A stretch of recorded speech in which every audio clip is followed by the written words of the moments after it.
All right, what's going on, creators? I'm your co-host, Artis Stayillin, I'm Face Reed. and we're here with a special guest, Mugzy Mcfly. Hey. Yo. Check me out. All right. Everybody know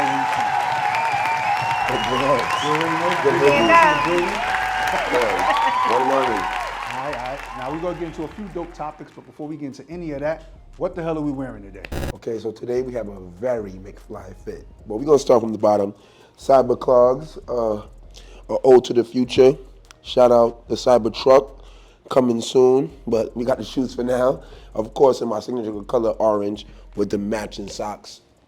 And we're gonna come up to the shorts. McFly Studio shorts is sample. By the time y'all see this, it might be out. Then of course I gotta rep the home team. This is the Bronx McFly jersey. This is actually if I was able to buy the Knicks and bring them uptown. So that was the design. Of course, #1 because that's what we aim to be. And then we get into the details. On the hand, got a couple of rings I got for my birthday in Egypt. Then my McFly championship ring to commemorate 10 years in the business. Try to be timeless. So, Bad Boy got me kind of addicted to the Rolex kind of wave. And then, the Van Cleef to be a little trendy. Then this side a vintage Louis Vuitton bracelet. I was a little depressed, so things happened.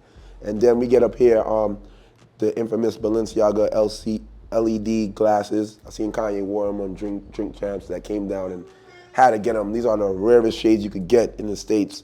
And then up top, a little bit more in the details, double M clips. Not out yet. Might be out when you see this. And last but not least, the smile.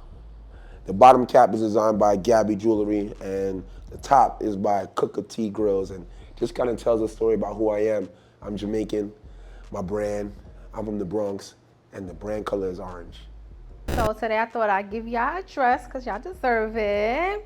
I accessorized it with my off-white belt. And when you get to the feet, I got on my Lightning 4s. Threw some pins on my socks because you know how I feel about my socks.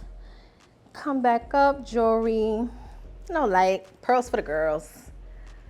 And that's it. So today we got on all black jersey, customized by me with the M for Arts Museum, like there as you can see. Also, we have on some cargo camo shorts right here. These preseason Reeboks, you can see right there with the Reebok socks. Baseball attire, so whatever, minus the shorts. You feel me? As usual, a little bit of jewelry, nothing too crazy, and that's it. All right, Mugzy, let us know, what's your style inspiration? What inspires your style? What inspires my style? To be honest, my environment, but overall survival. And I feel like you get a certain point where you buy things because you have money, but there's a certain aspect I grew up with that I bought things because that's what I could afford, or that would help me sustain myself through the school year. So Biggie says, 2 pair of jeans, 1 for Mondays and Wednesdays. I connected with him so much because I legit did that. It was like the Monday, Wednesday, the Tuesday, Thursday, and then the Friday. That's the flavor. So I live by that. So I dress from survival. It's still embedded in me. All right, so let the people know a little bit more about your brand and what you do as a creative. My brand is Mugzy Mcfly. Everything I have on today is made by me, except for the glasses. Mugzy Mcfly is really, just like the name said, it's me leaving my mark. So I feel like we can't live forever, and it's like, how do we even exist in this space? And it's kind of like, I want to leave a mark at all times. So everything I do is signed by McFly. So the whole brand, the clothing, I do more things as a creative, but the brand is Mugzy Mcfly because that's the first avenue I decided to explore because I always had a love for sneakers from young. I'm about to make 11 years next month designing, and I'm self-taught. I just liked design. I had a taste level. I come from the Bronx. We styling. We styling. And that's just kind of how I put it together. And now I'm just trying to, leave a ladder for the next person to come up. It's funny because the name is derived from Back to the Future, and Marty wanted to help his kids like have a better future. And I'm just trying to be that adult that I think I needed growing up. So I just try to build a place for the creative to exist. And that's really what I'm aiming for. I like Fire. that. Like that. That's ill right there. That was good shit. Yeah. I want to ask you, like, if you remember, like, what was the first piece? What was your first piece? I never forget this. The first piece wasn't even clothing. It was iPhone case, iPhone 4 case. And I don't know, I really look back sometimes and I'm like, how did I even think of the branding? Because I believe that, you know, I started in 2013, everybody had shirts, and it was actually the summer jam that was a leather summer jam where everybody was wearing full black leather. And it was like, I can't afford that. So it was either $20 t-shirts or $100, $200 pieces of leather, and I couldn't compete in that. So I made what I made, but before I got there, I was like, how can I promote in a way that is cheap but sustainable? And iPhone. At the time, you know, your iPhone at that time it was like every a year and a half at least. So you can make a case and it's like, but how often do you change your phone case? You don't. Once you have a good one, you stay there. So every time they pull out their phone, it's me. So the girls take their selfie, it's my logo on it. And I was like, that's the way I'm gonna promote. So that was the very first piece. It was a double M? It was a double M. It said more dreams, less sleep. And it had some clouds and it had the double M there. No, it wasn't even double M yet, because that wasn't my logo yet. It was my old logo, and that was just it. With that being said, I want to ask you, like, if you could take us to the beginning. You spoke a little bit on that, but take us to like how it all started for you, what got you into fashion and everything. So, like getting into fashion, period, as someone that loved fashion and being a designer, two separate stories. So one, you know, not having it, you know, having a parent from the Caribbean that was single parent that might not have the finances to make me be as fly as the rest of the kids. You know, that first day of school fly, I couldn't really stand on that. But it got to a point where I was smaller, so my foot size was still, you know, kid size, you know, until they changed it to like 7. But it was at a point where I could still wear that. So I was like, you know what? The avenue that I can compete in is sneakers. And I stayed with that, and then I just grew a love. So eventually I was able to elevate from the ground up, literally, from the shoes to the rest of the clothing. And then with actually being a designer, I remember I hated working. Tell you the truth. I've had a job in 13 years. I hated my last job. I hated every interview. I hated dressing up. I hated everything about it. And the first question I used to ask the interviewer or on the resume was like, can I wear my own clothes though? I didn't want to wear a 3-piece suit. I didn't want to look like a butler. I was not with it. And it got to a point where it's like, I care more about the fashion than the actual job. So why not I just cut out the middleman? But I didn't know at the time that the whole idea of being a creative or a designer was even possible. I knew doctor, nurse, lawyer, firefighter, and policeman. It was like, I don't like none of those things. Then I remember the summer I lost my job, maybe like 2 months after, I ran into a couple of my friends in a cookout and they all had on matching shirts. And I'm like, oh, y'all fly. And I realized they were starting a brand. Oh. And it was like 6, 7 of them. I was like, and I was so infatuated with the idea. I'm like, oh my God. Still not thinking of making my own brand. And then eventually they asked me to be like the poster child. And I did a lot of photo shoots with them, me and my other friend who actually ended up making a brand eventually, J Tips. It's funny how we both started like that. And it just got to a point where I would literally sell their clothes because I messed with it. And then it got to a point where I had ideas and I tried to extend my ideas, and it was like, it was met with rejection, which I understand now, of course. But it hurt. It was like, I'm doing all this I can't, but it's your brand, it's your vision. And I remember complaining to my friend, and he was like, do it yourself. I'm like, okay. And it took me like a year and a half, and I figured out how to make clothes. You know, getting turned down is like everyone's story part, like getting turned down. And I think that's the reality. You're gonna get shut down. You're gonna, yeah. You gotta find something to fuel the fire. It's like, if you give up right then and there, then that's it. The story ends. But do you really want that? Is it testing you to prepare you for the trials and tribulations? So you pick. What does streetwear mean to you? Streetwear, well, it's funny because streetwear doesn't I never thought of anything as streetwear. I just believe it was clothing because I didn't have access to anything else. Streetwear is what you wear outside every day. And the thing about it is that the upper echelon people, they have the difference between couture and I'm going to the ball and I'm going away. But where we from, what I wear to school, what I wear on vacation, what I wear on my birthday, what I wear for sports, might be the same thing. Like the sneakers I wore to get fresh, maybe a month later is the ones that I'm playing ball with.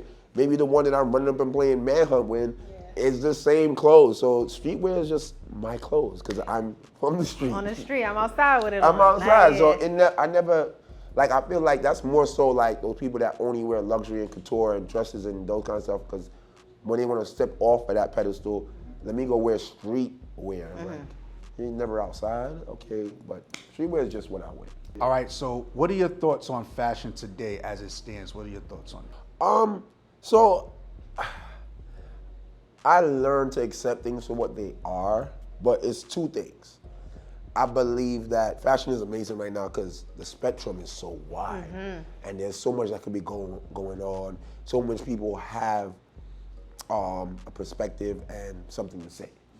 And that's cool because I had something to say at the time and I wanted the space to say it. But I feel like we have reached a point where it's reaction fashion and cosplaying. I feel like people do things for a reaction, they wear things for a reaction. It's like, you would not wear that outside or anywhere. It doesn't have a real function outside. Like there is a certain level of couture that, you know, you're wearing it to a ball or something, but like outside in the street in Soho, what are you doing wearing that? You feel me? It gets to a point like it doesn't connect to anything. It's just, I need to post this today. Then there's clothes that you could only wear once.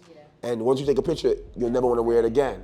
Then you might be wearing colors to, you know, start up something or get a notice, but is that naturally who you are? Because, you know, like, do you, like I have these clips and all this stuff, but I can sit here and talk to you about what I have on. But if I was a shy person, then it's like, why are you wearing that if you don't want nobody to talk to you? And that kind of confuses me, but I feel like, and then like there's cosplay in New York, like people are running back Timbs and stuff with like, you know, long John Cena jeans pants, jean shorts, and it's like, we used to kind of laugh at people that did that, you know, and then y'all go in and run and go buy black Timbs, and it's like, I mean, not black Timbs, black ups, and it's like, you know, we would cross the street when you wore that. Like, you know, there's stories behind certain things, but because of the internet making the world so much smaller, things are, the rules that were made in the street are starting to, and that part kind of bothers me, but you know, us, we know who's who. So, there's parts I don't like, but I respect everybody's perspective for the most part. Do you find it hard, pause, do you find it difficult? That's a good one. Do you find it difficult Good save. as a designer, right? Do you find it difficult to like not critique too many like other designers or other fashion aspects that you see out there? Do you find it difficult? Yeah, it's actually very difficult, and I've always worked on my idea. I think about it, so what I've done in the last couple of years is I started to think of it as art. Because if I think of it as fashion and trends and stuff like that, you'll get caught up in the whirlwind. Like, what's my art? How do I connect with something? What is for my story? Like, I remember when I first made my first sneakers, that was before Cool Kai and all those people came out with like uptown-based silhouettes. I had the opportunity to do the same thing. And I was like, this is so easy. Like, it's easy. The silhouette has been around since 1980. I could play into that and it's a money grab. But it's like, is it really my story? Is it my building? Is it my branding? No. So it just got to a point where it's like, I'm gonna make my story and eventually you'll want to read my book. And you know, it might not be today, tomorrow, but that's what a brand is. Brand is longevity, consistency. So I just got to a point where that's your perspective and that's what you want to do. That's your perspective, what you want to do. You guys can have that, I have mine too. There's a lot of books in the bookstore. Yeah. So that's how I see it as now. That's a dope C. I'm liking these Good answers. answer. I ain't even gonna lie. I'm a little well-versed in the interview sector, whatever. I can't help it. You know what I'm saying? Ew. That's crazy. What mistakes have you made in your past in the beginning, and what have you learned from any of those mistakes? Mistakes. Well, two things. I haven't made too much mistakes with this because I've learned. One is love. Do it for the love. Love is first. Absolutely love first. And it's like when you get out of that, you kind of get turned on your head, and it's like you might lose your path, your way, and whatever. So love first. I always tell anybody that comes and wants any kind of, idea of how I sustain for so long, love is first.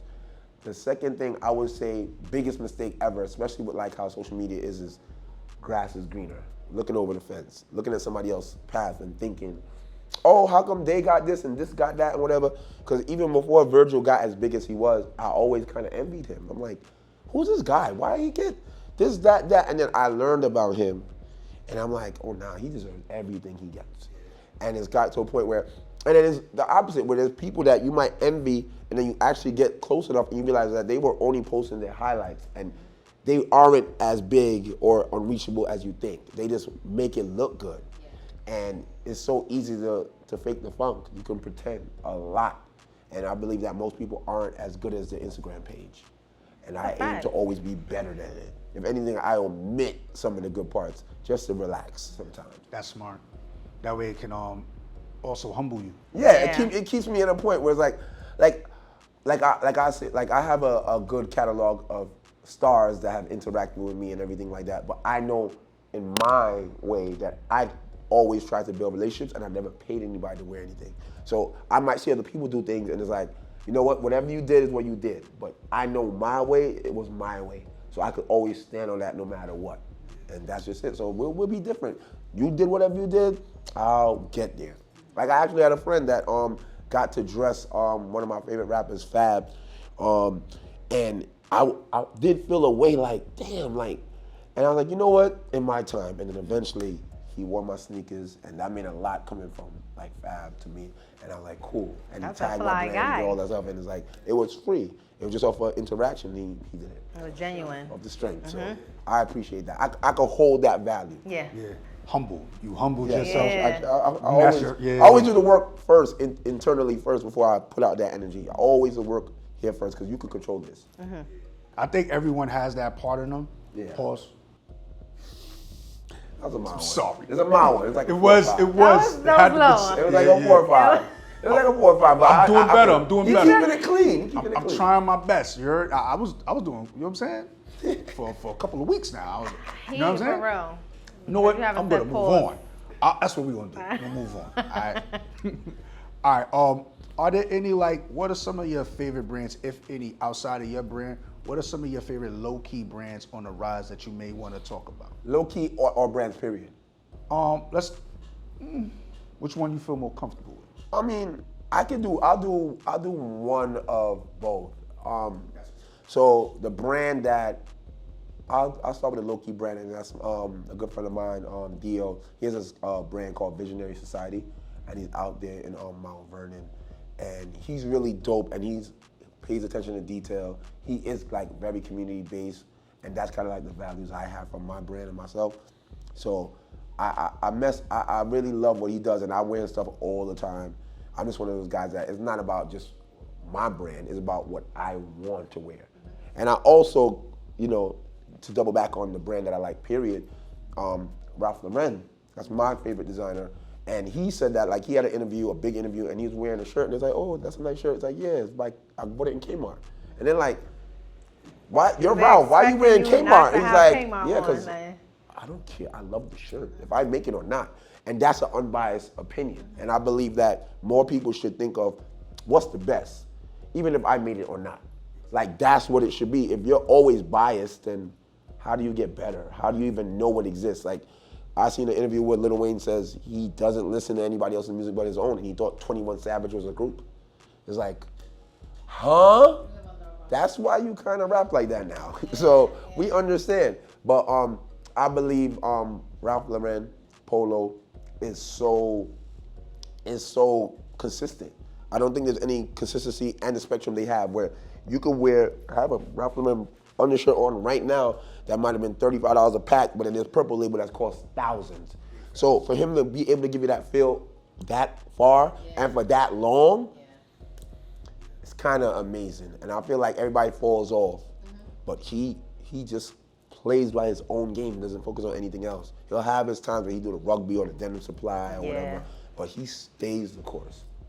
And Ralph Lauren is from the Bronx, Gun Hill Road. He's from the Bronx? I didn't even know that. See, nobody even know that. And as I made it a thing that I always want to amplify that Ralph Lauren is from the Bronx. He went to Clinton. He went to Clinton High School. He went to Clinton. When it was all boys. When it was all boys, he went to Clinton. Calvin Klein actually lived across the street, Gun Hill Road, all the way up. Yep. So, I mean, if you want to talk about great American fashion designers, Maybe trying to play the Bronx. if you want to talk about hip hop music, I mean, the best sports team ever. I mean, like we got a lot going on. Come on, sis, let them know. Flip's hair. I'm just the Yankees fan. Just the Yankees fan, guys. So yeah. All right. So, by the way, what school did you go to? I went to Kennedy. All right. Kennedy, you already know the bop. You already hype know. on Kennedy. Kennedy the villain. All right, so I was this close to going to Clinton, but I went to Kennedy purposely to move away from my troublesome friends. I don't know how I was that smart at that age to be like, you know what, I need to be further away from these guys or I'm never going to graduate. So I went to Kennedy. What school you went to? Kennedy, what's up? Oh, You already that's know. so hype. Went to Kennedy. Oh, Kennedy, come on. nice. It was a beautiful, Kennedy, beautiful, you beautiful already place. know. I went to Gompers. You went to Gompers? I was Oh afraid shit! of- Shout out to I was afraid of- Gompers. I was afraid of the guys at Gompers. Nah, it was like 90% guys. I was afraid of those guys. That's probably why they was angry. Okay. Nah, I was like, where the girls at? That's At crazy. least you go to Smith. You went to Smith, you'd have been Nah, Smith. 5%. No way. No. 5% girls. It was like No card. way. It was like mechanics. Smith was wild, dude. That's what Gompers was. Okay, that's why, but Smith was worse. Yeah. Smith was worse. Really? I knew like 3 girls. Yeah. It's like, That was it. how much y'all go? Hey. What advice would you give to other up-and-coming designers such as yourself? I believe that you should just be honest. First off, honesty. Be true to what and who you are. Have a purpose and have love, because love is what's gonna get you through them hard times. I actually wish every creative, every designer a hard time pause at the start of their journey, because I think that success and being spoiled by early success gonna throw you off. And going through that kind of stuff, it took me about 3.5 years to actually get any type of financial success, and that's what built my character to be like, it's gonna happen again. Let me be ready. And I feel like if you just started out winning, what do you do when you lose it? You know? So I think that's one thing. And I always say, you know, focus on your story. The story is actually very important. The main thing is do not skip steps. And I'm gonna tell you right now, by the time, if you're watching this, by the time you're starting, influencers are not the way. I'm sorry, not to hate on y'all algorithm and y'all numbers. It's not the way, because she's a swimsuit model. Don't mean you give her a t-shirt and think you can sell to girls, because 90% of her algorithm is guys, and they don't want to buy that from her. They want something else from her. That's a fact. Just letting you know, it's the truth. I'm sorry. Common sense, guys. Yeah. Common sense ain't that common. It's really not. It's not at all. It's not. It's horrible. You really be stuck like the way people thought processes. It's like, you serious? Yeah, everything is blurred. Factual. All right, shout out to all the brands he named. Those 2 brands, Ralph Lauren, you already know. Also, shout out to Kennedy, Clinton, Gompers. Don't. For some reason, I know They're you. changing the tone for Hey, Gompers listen, was crazy. I'm trying here, guys. All right, shout out to all of y'all as well. All right, you already know the bop, all the brands he named, and the great advice he just gave y'all. You already know. Mugzy, Hey, double M. What we Double doing? M. What's double M, man? Double M. I already know the answer, but are you a sneakerhead? Of course, that's where the whole style started. And we love from that. the ground up. About how many sneakers do you say you have? I don't even know. I have a lot of sneakers, but then I also lost a lot of sneakers. I had a fire like 2 years ago. No way. And I lost. It was in my, I seen fire coming out my closet. As a fashion designer, it was like, but It started in the closet? it started right by the closet. I lost one of my favorite jackets. I lost all my fitteds. I remember the week or 2 before that, I actually took all my first early designs and put it in a box underneath my bed so it saved those. Oh my God. Which were irreplaceable. And then for some reason, my signed pair, Allen Iverson, survived. I was like, thanks. Clutching my pearls. I was like, but yeah, so I don't know how much I got. I got a lot. It's a lot. I have a lot, and I had more, so. That's I crazy. have a good amount. But the rotation, I'm not gonna lie, I wear like 3-4 things. That'd be the issue because Like, you have so many, I but then you forget that have they regulars. exist, and then even after the fire, I kind of forgot what I had and what I have. So it's like, whatever's right there is what's getting worn. Yeah. And I see somebody wear it, I'm like, oh, I got those. I got those. All right. I'm gonna put those out next week. Yeah. And then you don't. And then I don't ever, never see the light of day. Okay. What sneakers are you in love with to the point that you would wear them over and over again? It's funny. I would wear them over and over again. Not my own. I would say not my own sneakers. Because I would wear these all the time because it's my mood. It's orange. It's comfortable. It's always get to reaction like we used to get when we used to come outside. My favorite sneaker, as long as I have something to match every time, are the Invisible Woman's Air Force One. I seen them trolling about it on Facebook the other day, and I'm like, y'all don't even know that when those Really? came out, it was a different time, and it was crazy. Like I remember running down to Michael K's in Soho to go get those, and oh my God, the reaction! stuck in I the don't think memory it was right ever now. like I can remember every time I wore them, pure euphoria. It was just amazing. So that, and I actually ended up getting a pair that fit me now. Yeah. I still wear that To this day. to this day. Yes. It's like, yeah, but when I want to step, it's like, all right, do I want that kind of attention right now? Let me just wait. No, you really got to think about that when you're dressing up. Like, yeah, it's like, You got them now? I still got them. I went back and bought another pair, and they were still good. Okay. They didn't die down on me, deteriorate or nothing. No yellowing. No yellow, it's fine. And I know how to clean my shoes pretty good. So. how was your experience as a guest at the Boys Prep School charter school? Oh wow. Oh, wow. You see, I be digging Where you it got up. that from? I be digging it up. It's actually, I have no bad experiences going to schools, especially speaking of younger guys. It's always fun. They're always receptive. They're always fun because I usually walk in and they don't expect me to be like a person with a business or something. 'Cause Yeah. everybody gets suit and tie, but it's this guy that looks like somebody from my family, look like me, Yeah. or a rapper or a basketball player I like. So it's always really fun to like look back in the past because I was in that seat, and it's always a great. That's kind of that's what the purpose is for. So I always enjoy those moments. I think they be more attentive to what you got to say because you look like them. Yeah, and then like I remember the last time I spoke somewhere with the kids, I came in kind of just like this, and they're like, "Are you a rapper? Oh, where's your shoes from?" And da-da-da. And they're like, "I'm gonna speak to you. Let me Give have give me a second. talk. Let me get on stage. I got you." And it's always amazing for them to be like, "Wow!" And then I know that it just takes that little spark to know that this exists to make you become the designer. And that's what I set out to do. I said this to you already. Cyber clocks go crazy, go bananas. Where did the idea stem from? Okay, the cyber clouds. It's probably as of today. This is my favorite thing, period, because it's completely its own. And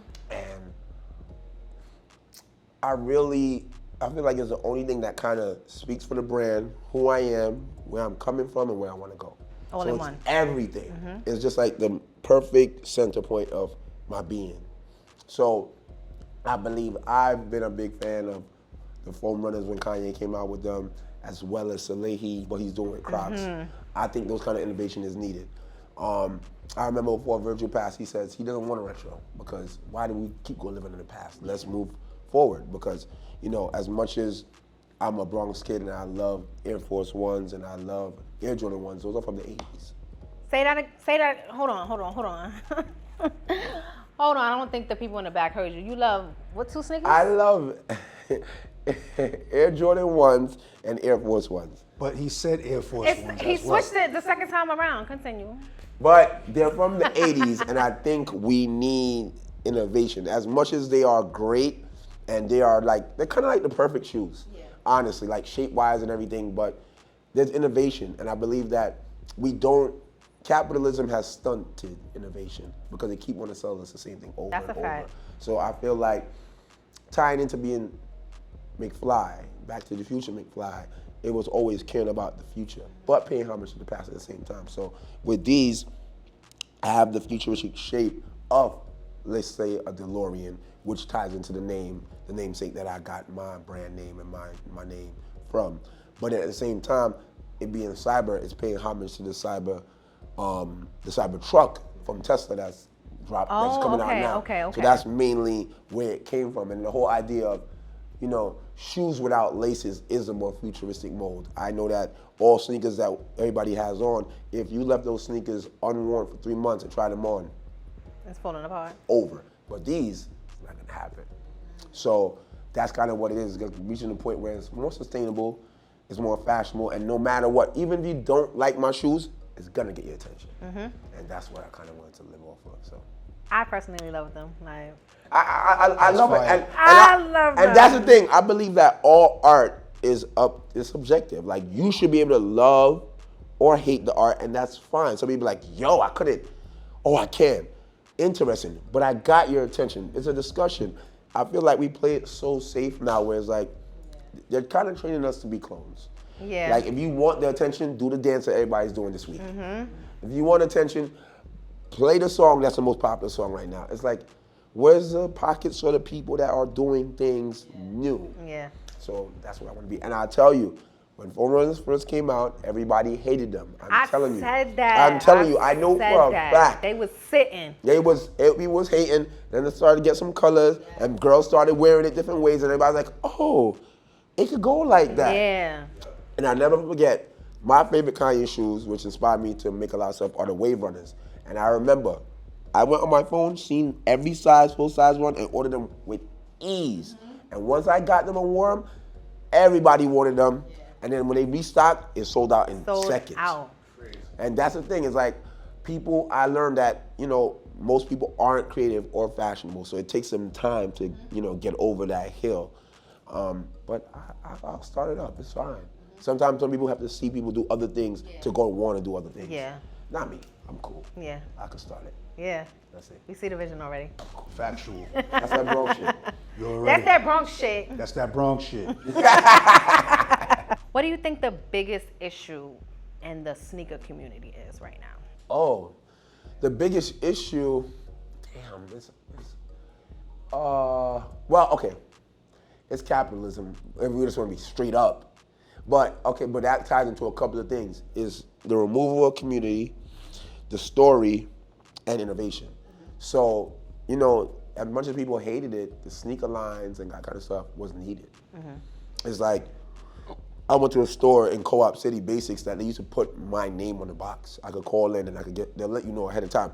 Everybody couldn't get sneakers early. You had to be a regular in your community. And that kind of built it where it's like, now, just because you have better Wi-Fi connection, you could get shoes up before me.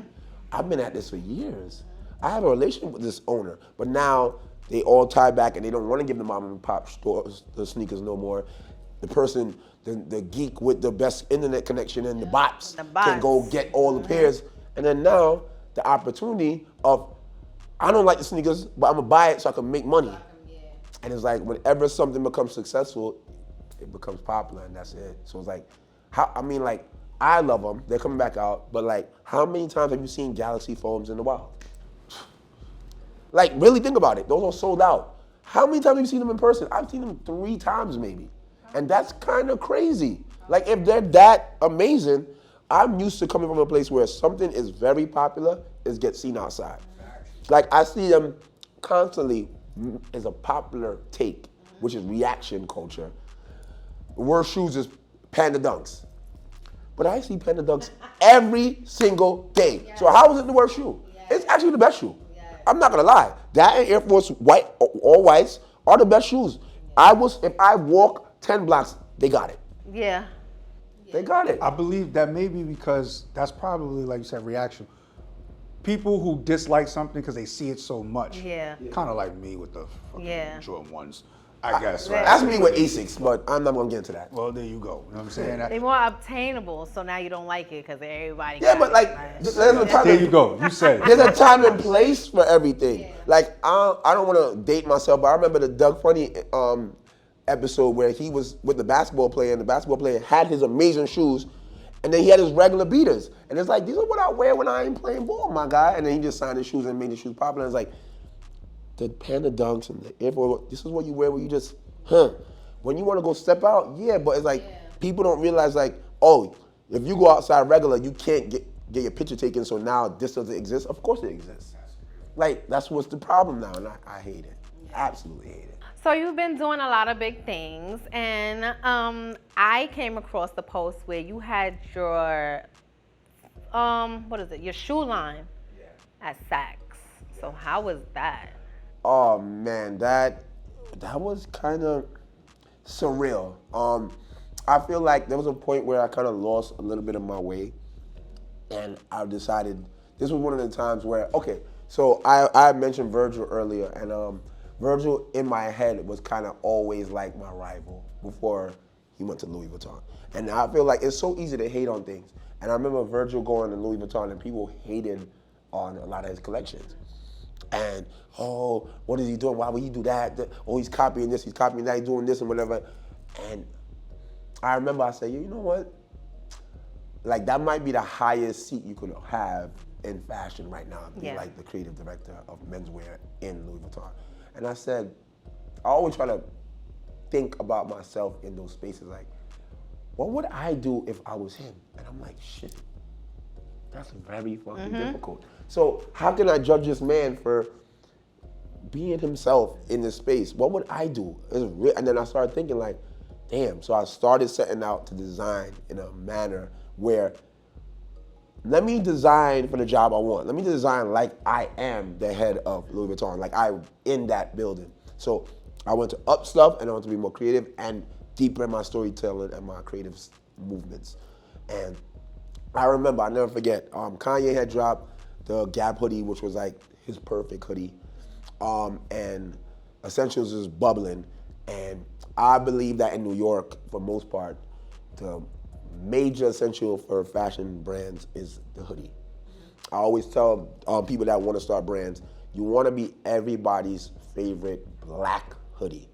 And it's funny, I said this and it doubled back, because that's a joint that is comfortable. You just pull it on, even if it might be cold later. You know, in New York, it be warm in the day, cold in the night. I'm just gonna bring this hoodie with me because it don't get dirty. Whatever. That's the hoodie you want to be. You want to be someone's favorite fitted, and you want to be that black hoodie. That's what I envisioned. So I was like, okay. And I remember watching the show. I forgot the name of the show, but Offset was one of the judges on it. The Hype. It was The Hype, yes. And he talked about how he doesn't like hoodies with strings. And I was like, I don't like hoodies with strings either. And I started thinking about how neat it kind of affected how the hoodie was designed. And I learned that the higher the GSM in the hoodie, the more it kept his body, and that's why the more expensive hoodies didn't have no strings. So I started designing it along the lines of Essentials, what Offset said, and Kanye's hoodie, and I developed my Bronx Studio hoodie, which sells out all the time. And I remember a friend of mine came by my studio, and this is one thing, creatives, there's always that friend that says they can do something for you and they can't. But every once in a while, you might meet somebody that can actually come through. And he said, I knew him for years besides fashion. He's like, I want something from you. He bought something. Then he came back, he said, I got a date with somebody very important. I want to show them your brand. I hear this all the time, like whatever, but I always make sure that on my end, I did the best I could. So he asked for the hoodie in black specifically, which is crazy. And I'm like, okay, I gave it to him. He said, I'll bring it back. I said, no, if the person that you're talking about is as important as you say, I want him to have it. 2 days later, he called me like, are you sitting down? Can you talk? I'm like, yeah. He said, maybe I'm coming to the studio. He comes to the studio, he said, yeah, so I went to dinner with this girl, and she's the men's footwear buyer for Saks. And they want you in the store. You gotta digest that. Hold on. And I'm like, what? And then, yeah, the process went by. I never met her in person. I only FaceTime, like a call, had a little meeting, and they loved me. And I just ended up last year, May, on Saks, and all my footwear, my old design footwear, not a new silhouette yet, is up there and it does great. I shipped that before I came here today. Really? Yes, I ship. I still control the shipping end of it and everything, but I fulfill all the orders and it's great. It's a real good consistency, and it actually teaches me that the quality customer will notice the quality in your work. And they trusted my hoodie so much that they wanted my shoes. And they never see my shoes in person. But they knew that if this is what he makes for the hoodie, I trust everything else. Yeah. And I've never had a return on Saks. That I is know. amazing. And to get shipped to be shipped in places that I never even knew existed in Middle America, I'm amazing by that. Nah, Shout out to you. that's dope. So yeah, I believe I manifested that. Just like, all right, I'm gonna step level up and let's see how that works. And Yeah. it got me in a luxury retailer.